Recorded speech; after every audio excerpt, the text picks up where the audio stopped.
Shalom, shalom. First and foremost, I want to give all praises, all honor, and all glory to the Most High God, Yahweh, by Hashem, of Mashiach Yahushua.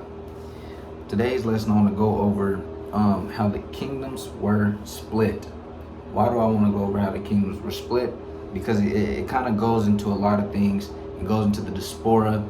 It goes into the Gentiles breakdown. It's kind of something that's like, if you want to understand a lot of the Bible, this is something that you need to know.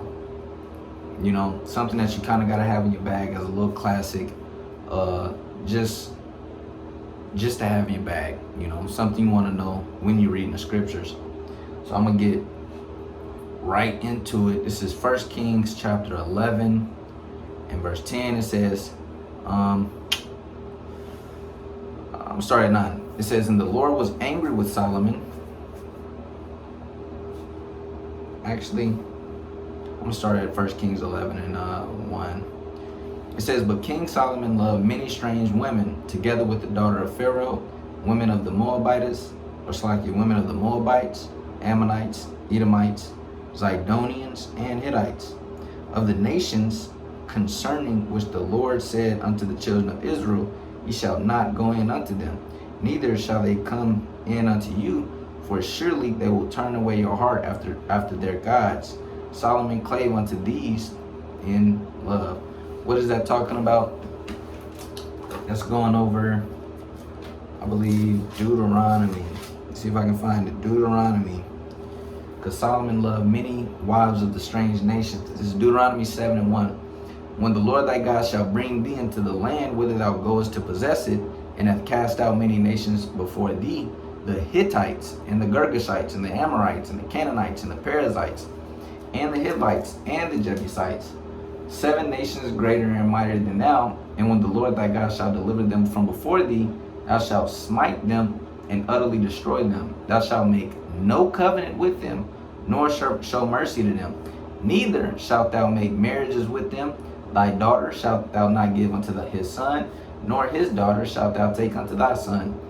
For they, here's the point, for they will turn away thy son from following me, that they may serve other gods. So will the anger of the Lord be kindled against you, and destroy thee suddenly. So, I'm going to go back to 1 Kings chapter 11, verse 1. But King Solomon loved many strange women, together with the daughter of Pharaoh, women of the Moabites, Ammonites, Edomites, Zidonians, and Hittites, of the nations concerning which the Lord said unto the children of Israel, you shall not go in unto them, neither shall they come in unto you, for surely they will turn away your heart after their gods. Solomon clave unto these in love. And he had 700 wives, princesses, and 300 concubines, and his wives turned away his heart. So the Lord did that which was not right in the sight of, Solomon did that which was not right in the sight of the Lord. He had many wives, many strange wives, especially those of whom the Lord said not to deal with, that we just read in Deuteronomy chapter 7, because they will turn away your heart from following the Most High God. Let's keep reading. 1 Kings 11 and 4. For it came to pass, when Solomon was old, that his wives turned away his heart from after other gods, and his heart was not perfect with the Lord his God, as was the heart of David his father. So Solomon actually got turned away from the Most High God to follow after other gods. Verse 5. For Solomon went after Ashtaroth, the goddess of the Zidonians, and after Milcom, the abomination of the Ammonites. And Solomon did evil in the sight of the Lord, and went not fully after the Lord as did David his father. Then Solomon built an high place for Chemosh, the abomination of Moab, in the hill that is before Jerusalem, and for Molech, the abomination of the children of Ammon.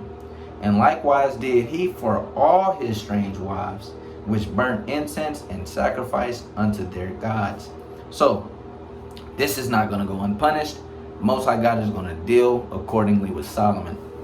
This is not a small thing. Verse 9. And the Lord was angry with Solomon, because his heart, when it says his heart, it's talking about his mind. His heart was not, it's like, because his heart was turned from the Lord God of Israel, which had appeared unto him twice. It says, and had commanded him concerning this thing, that he should not go after other gods, but he kept not that which the Lord commanded. Wherefore the Lord said unto Solomon, for as much as this is done of thee, and thou hast not kept my covenant and my statutes which I commanded thee, I will surely rend the kingdom from thee, and will give it to thy servant. So the Most High God told Solomon, I'm going to take the kingdom from you. I'm going to rend the kingdom apart from you. Let's see what happens. Verse 12. Notwithstanding in thy days, I will not do it for David thy father's sake, but I will rend it out of thy hand. Howbeit, I will not rend away all the kingdom, but will give one tribe to thy son for David my servant's sake, and for Jerusalem's sake, which I have chosen. So all the tribe would not be taken from Solomon. Let's see what this is talking about. Let's see if I can find it real quick. Just had it pulled up, bear with me.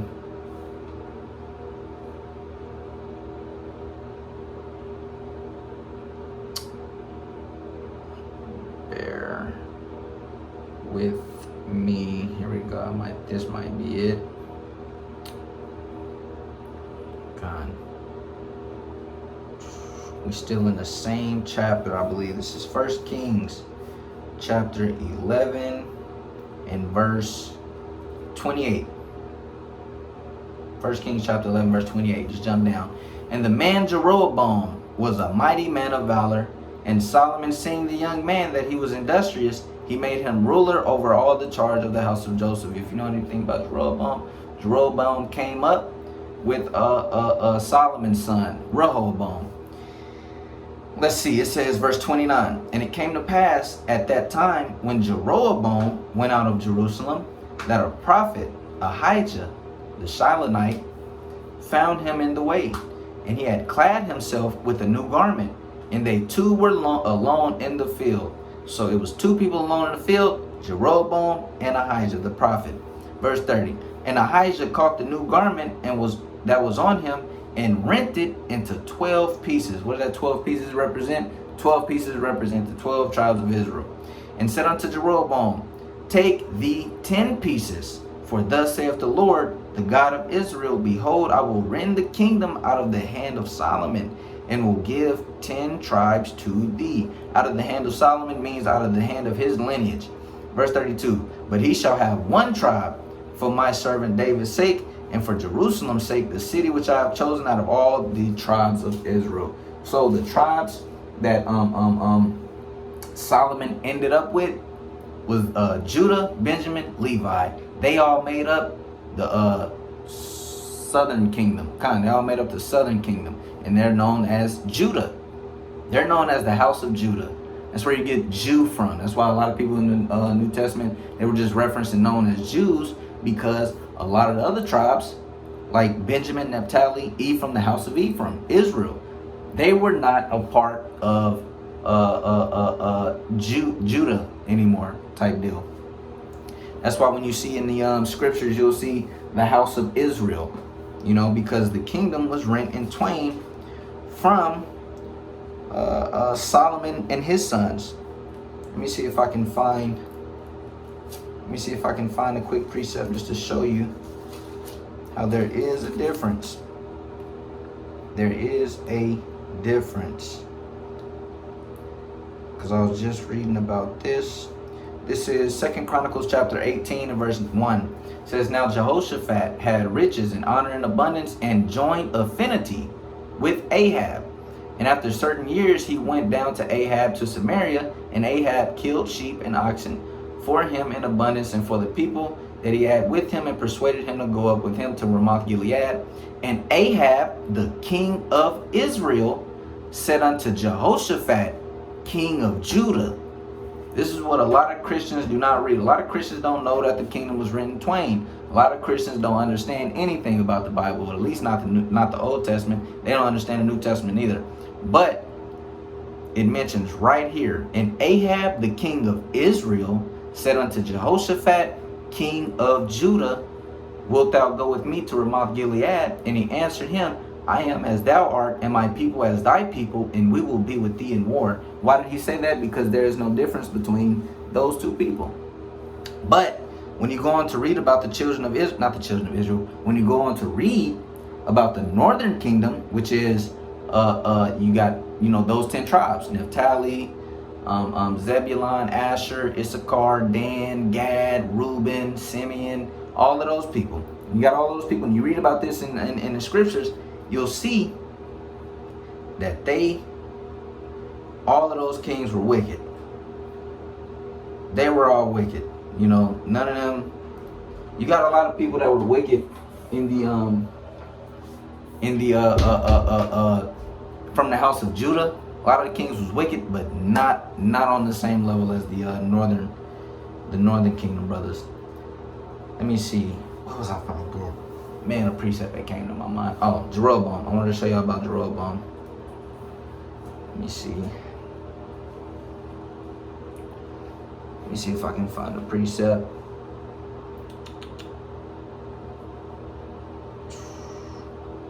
Because Jeroboam had made a golden calf. This is the Jeroboam that received the 10 tribes.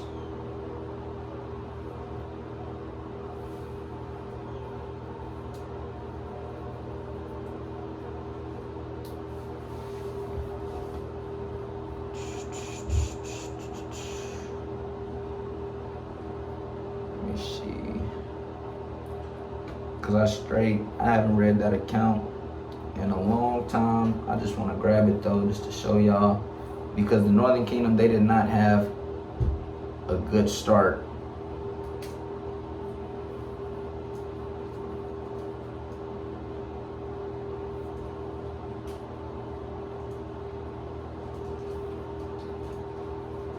They didn't have a good start when they first started. Okay, it look like it's right here. 1 Kings chapter 12. I had to Google it. I don't know everything, you know what I'm saying? It's a lot of stuff I still don't know. It's all good though. This is 1 Kings chapter 12.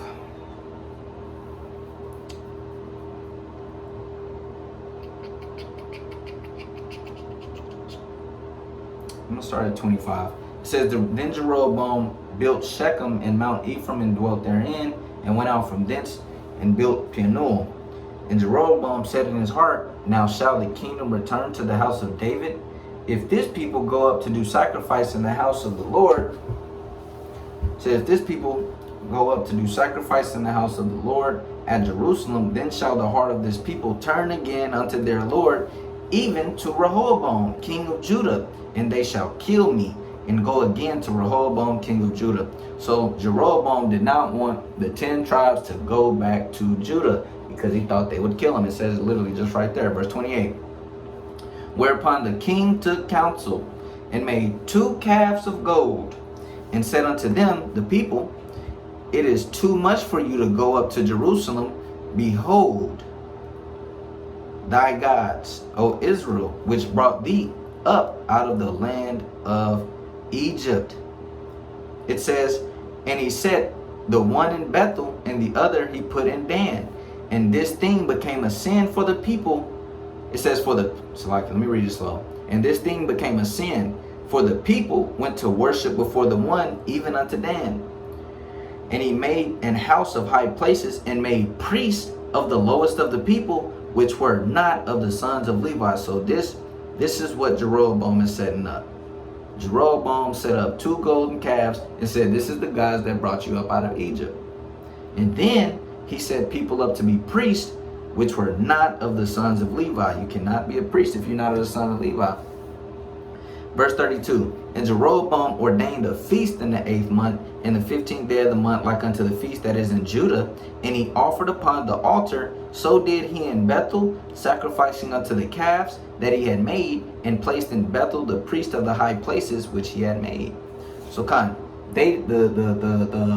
10 tribes, which is known as the Northern Kingdom, they did not have a good start. They definitely 100%, their kings was going off, and if your king going off, the people are going to follow. And a lot of them was just wicked. I'm not even gonna lie, a lot of them was just wicked. But you do got some righteous ones. You do have some righteous people. Like Tobit. Tobit was righteous, but I'm gonna get into it here in a little bit. I'm gonna get into that. I want to go to 2nd Ezra chapter 13. This is a prophecy. If you start at 1, it's talking about Yahushua, but it also mentions the 10 tribes here, because we noticed that the 10 tribes got rent away. It said that they were in Samaria. Jeroboam had set up in Samaria, but shortly after Samaria, something had happened. This is 2nd Ezra 13 and verse 40. Those are the 10 tribes which were carried away prisoners out of their own land in the time of Hosea the king, whom Salmanasar the king of Assyria led away captive. He carried them over the waters, and so came they into another land. So what happened to the Northern Kingdom? They went into captivity by the Assyrians. You got Egypt. We were all in captivity under Egypt together. Then you got the Assyrian captivity. That's when the Northern Kingdom got taken away. Then you got Babylon. This is where you see a lot of so-called Jews. You got what's after Babylon? Persian and Medes. There's a lot of the Jews. After the Persian and Mede captivity, you get the Greeks. Then you get the Romans. Then you get the Americas. I believe that's it, right? Egypt, Assyrian, Babylon, Persian, Mede, Greek, Rome, then America. So they got led away into captivity by the Assyrians. Let me grab that real quick. This is 2 Kings 17 and 6. In the 9th year of Hosea, the king of Assyria took Samaria. And we just read Jeroboam set up in Samaria, so the 10 tribes would be there. It says, took Samaria and carried Israel away into Assyria, and placed them in Halah, in the harbor of the river of Gozan, and in the cities of the Medes. If you know anything, the capital, I believe the capital of Assyria during that time was Nineveh. Let me see. Let me see if I can find it. This is Nineveh. Here you go. I had to Google it real quick just to make sure my facts are straight. It said Nineveh was the capital of the powerful ancient Assyrian Empire, located in modern-day Iraq. Sennacherib was the king of Assyria from 704 to 681 BC, and was famous for building his projects, or was famous for his building projects. So back in the day, you got the Assyrians were, or their capital was Nineveh. Who do we find in Nineveh? First we find Jonah in Nineveh. Let's read about Jonah real quick. Let's see why was Jonah sent to Nineveh?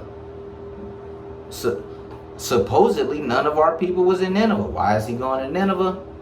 Obviously because our people was in Nineveh. This is why I said you got to understand how the kingdoms were split. You got to kind of know how to link the precepts together and actually get into the history and read about it, and it all makes sense. Nineveh was not a great place to be at. First off, Nineveh was not a great place to be at. This is why we see in the scriptures Jonah did not want to go to Nineveh. You know, he didn't want to go to Nineveh. It's a terrible place. Let me see if I can grab a quick precept to show how terrible Nineveh was. This is Nahum This is Nahum chapter 1 and verse 1.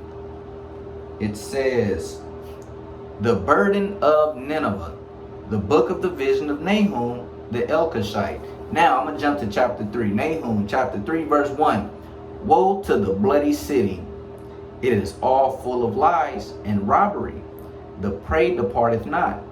The noise of a whip and the noise of the rattling of the wheels and of the prancing horses and of the jumping chariots. It says, the horseman lifteth up both the bright sword and glittering spear, and there is a multitude of slain and a great number of carcasses, and there is none end of their corpses. They stumble upon their corpses. It says, because of the multitude of the whoredoms of the well-favored harlot, the mistress of witchcrafts, that selleth nations through her whoredoms and families through her witchcrafts. So all that is going into Nineveh. Now, through the precepts, through the spirit, you can also see the resemblance with America, Babylon the Great. We can see that. In the original context, though, it's talking about Nineveh. Now, Jonah, this is Jonah chapter 1 and verse 1. The word of the Lord came unto Jonah, the son of Amittai, saying, arise, go to Nineveh, that great city, and cry against it, for their wickedness is come up before me.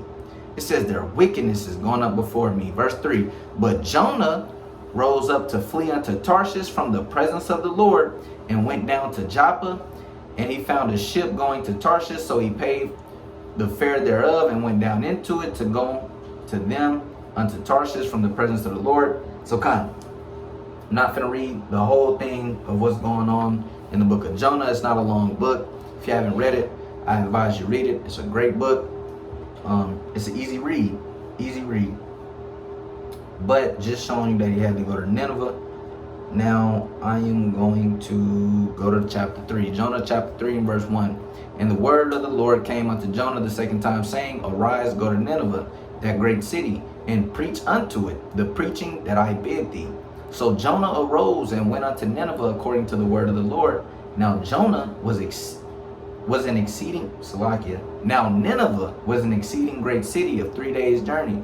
And Jonah began to enter into the city a day's journey, and he cried and said, yet 40 days, and Nineveh shall be overthrown. So the people of Nineveh believed God, and proclaimed a fast, and put on sackcloth, from the greatest of them even to the least.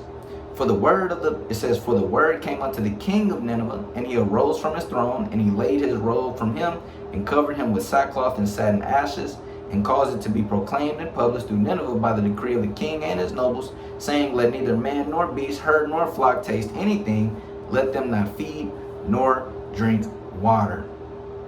So, I'm going to keep reading. But I'm going to just jump down to verse 9. It says, who can tell if God will repent and turn away from his fierce anger, that we perish not? And God saw their works, that they turned from their evil way, and God repented of the evil that he had said that he would do unto them, and he did it not. So during that time, the Most High God, he decided he would not destroy Nineveh. But, it's a caveat.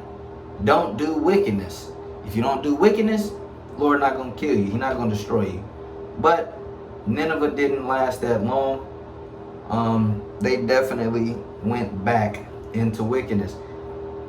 This is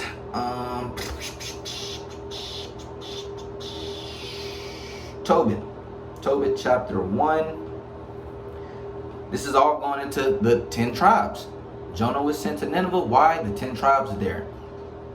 Who is Tobit? We're finna find out. Tobit chapter 1 verse 1. The book of the words of Tobit, son of Tobiel, the son of Aniel, the son of Adul, the son of Gabriel, of the seed of Asiel, of the tribe of Naphtali. This is a part of the 10 tribes. Naphtali, verse 2. Who in the time of Anamnesar, the king of Assyrians, was led captive out of Thisbe, which is at the right hand of that city, which is called properly Naphtali in Galilee above Asher. So, I'm going to read verse 3 because this is going into Tobit. I, Tobit, have walked all the days of my life in the ways of truth and justice. I did many alms deeds to my brethren and my nation who came with me to Nineveh into the land of the Assyrians. Into the land of the Assyrians. Now, if you read this story, you'll go on to see that the Assyrians were not doing accordingly. They were going back into wickedness. And, you know, the Most High God had to do what he had to do. Now I'm finna keep reading Tobit chapter 14. I'm gonna go to Tobit chapter 14 and start at verse 4. I'm gonna start at 3. This is Tobit speaking. This is Tobit 14 and 3. And when he was very aged, he called his son, who was his son, Tobias, and the sons of his son, and said unto him, My son, take thy children, for behold, I am aged, and am ready to depart out of this life.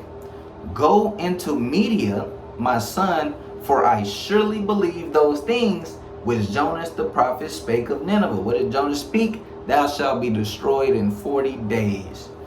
It says that it shall be overthrown, and that for a time peace shall rather be in Media, and that our brethren shall lie scattered in the earth from that good land, and Jerusalem shall be desolate, and the house of God in it shall be burned, and shall be desolate for a time. What is it going into? Just going into the temple being destroyed, and the sack of Jerusalem, a lot of stuff going on. Verse 5. And that again, God will have mercy on them and bring them again into the land where they shall build a temple, but not like to the first, until the time of that age be fulfilled. And afterward they shall return from all places of their captivity and build up Jerusalem gloriously, and the house of God shall be built in it forever with the glorious building, as the prophets have spoken thereof. So he's kind of going into two things here. It says, and that God will have mercy on them and bring them again into their land, and they shall build up a temple, but not like to the first. This is going into the time of the King Cyrus during the Persian Medes, because Cyrus took over Babylon. Who was Cyrus? Persian Medes took over Babylon. Babylon destroyed our temple, burned down Jerusalem. King Cyrus gave us a decree to go back and build Jerusalem. We read about this in Ezra, Nehemiah, 1st and 2nd Esdras. You can also find talkings about it in Zechariah and Haggai. You can also find a little piece of it in the last book, or in the last chapter of 2nd Chronicles. So you can read about those things. You can read about the burning of Jerusalem and stuff in Jeremiah. I forgot the other books you can learn about. Daniel a little bit. But going back to this, it says, and after, it says, built, it shall not be like unto the first, until that age be fulfilled, and afterward they shall return from all places of their captivity and build up Jerusalem gloriously. This is going at the end, when everybody is going to come back, everybody returns to Jerusalem from our captivity. Everybody, northern kingdom and southern kingdom. Because during the time of the rebuilding of the second temple, I believe it was just southern kingdom, Judah, Benjamin, Levi on the scene. Because Tobit and them, they were cast out into Nineveh, all kinds of stuff. And after Nineveh, they didn't go back. They didn't go back into the land. I'm speaking on majority. I'm not talking about, everybody. Like you could probably find a Nephthalite or somewhere, an Asherite in Jerusalem during that time, but the bulk, everybody was gone, and they didn't go back to Jerusalem. And we see that if we go back to 2nd Esdras. Let's go back to 2nd Esdras. You see. So lucky I didn't want it to be a long lesson. It's not going to be long. Not going to be that much longer. 2nd Esdras 13:40, it says, those are the 10 tribes which were carried away prisoners out of their own land in the time of Hosea the king, whom Solomon, as the king of Assyria, led away captive. And he carried them over the waters, so they came into another land.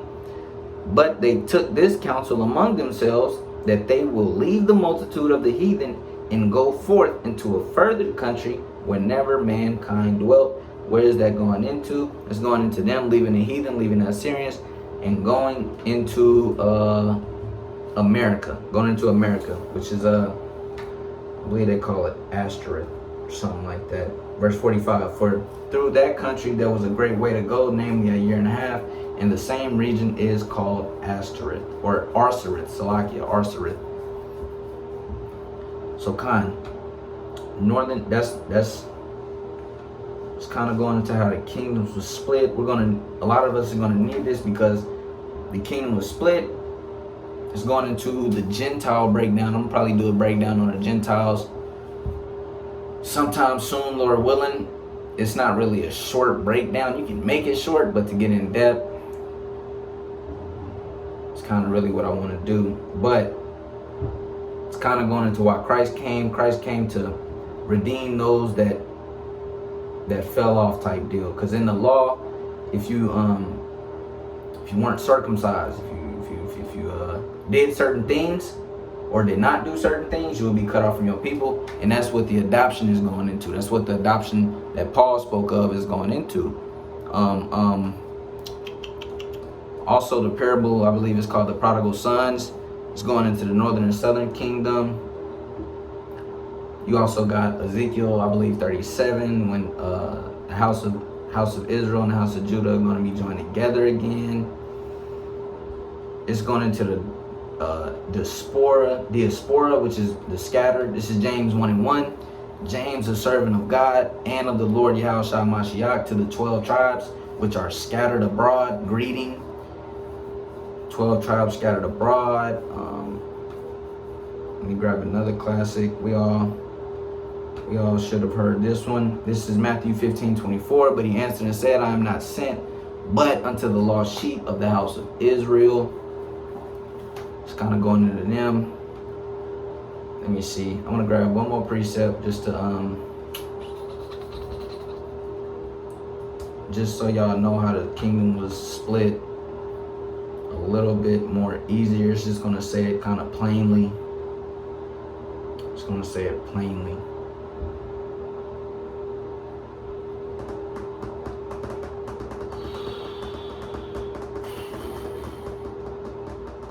All right, this is Sirach chapter 47. I'm going to start at 13 to get the context. It says, Solomon reigned in a peaceable time and was honored, for God made all quiet round about him, that he might build an house in his name and prepare his sanctuary forever. So Solomon built the temple to the Lord. I'm going to jump down to verse 19 though. It says, thou didst bow thy loins unto women, and by thy body thou was brought into subjection. This is him building high places and dealing with idols and dealing with women that he was not supposed to deal with.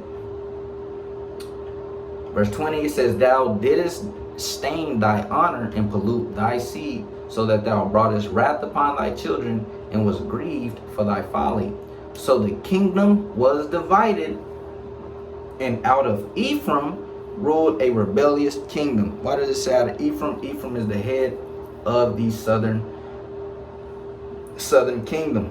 Verse 22, it says, but the Lord will never leave off his mercy, neither shall any of his works perish, neither will he abolish the posterity of his elect, and the seed of him that loveth him he will not take away. Wherefore he gave a remnant unto Jacob, and out of him a root unto David. God, it says his mercy will not depart. Just to show y'all one more quick precept, just to show y'all that a lot of the Gentile breakdowns is dealing with the split of the kingdom. I'm looking for Romans chapter 9 and verse 24. Everybody bag this. This is Romans chapter 9 and verse 24. Even us whom he hath called, not of the Jews only, Jew is short for Judah, but also of the Gentiles.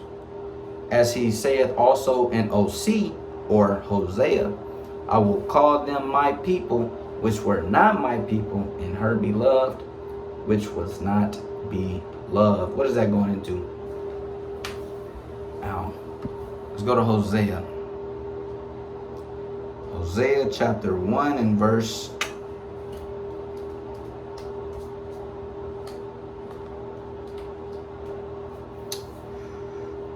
Let me see, man. Come on, this is Hosea 1, and I'm gonna start at 6. And she conceived again and bare a daughter, and God said unto him, Call her name Lo-Ruhamah, for I will no more have mercy upon the house of Israel, but I will utterly take them away. But I will have mercy upon the house of Judah, and will save them by the Lord their God, and will not save them by bow, nor by sword, nor by battle, by horses, nor by horsemen. Now when she had weaned Lo-Ruhamah, she conceived and bare a son. Then the Lord said, Call his name Lo-Ami, for ye are not my people, and I will not be your God. Here's the point. Yet the number of the children of Israel shall be as the sand of the sea, which cannot be measured nor numbered. And it shall come to pass that in the place where it was said unto them, Ye are not my people, there shall it be said unto them, Ye are the sons of the living God. That's the point that goes with that Romans 9 and 24. That's kind of going into that Hosea is going into the northern and southern kingdom, and the Lord will still have mercy upon the house of Israel.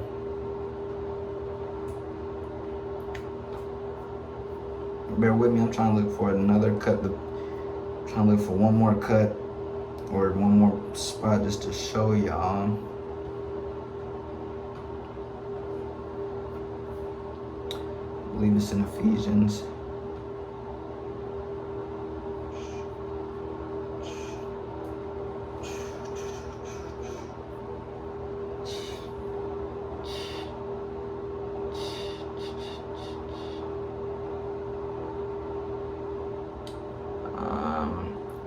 Yeah, I don't think I'm gonna find it right now. It's all good. Lord willing, I'll do a breakdown over the Gentiles. And get through it a little bit more in depth. It's not really a hard concept to understand when you go through and read the Old Testament and actually know what's going on according to the law's will. Because that's what Paul said. He said, Romans 7:1, so I speak to them that know the law. He speaks to them that know the law. A lot of stuff that Paul quotes is the law. He actually pretty crazy with that. He be getting through there.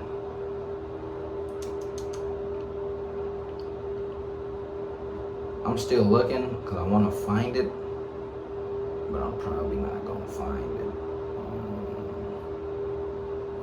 It's all good. Yep. And with that, I want to give all praises, all honor, and all glory to the Most High God, Yahweh, Ba'ashem, Mashak, Yahushua, the water for tuning in. Shalom, Mabarak, Mashpaka, Shalom.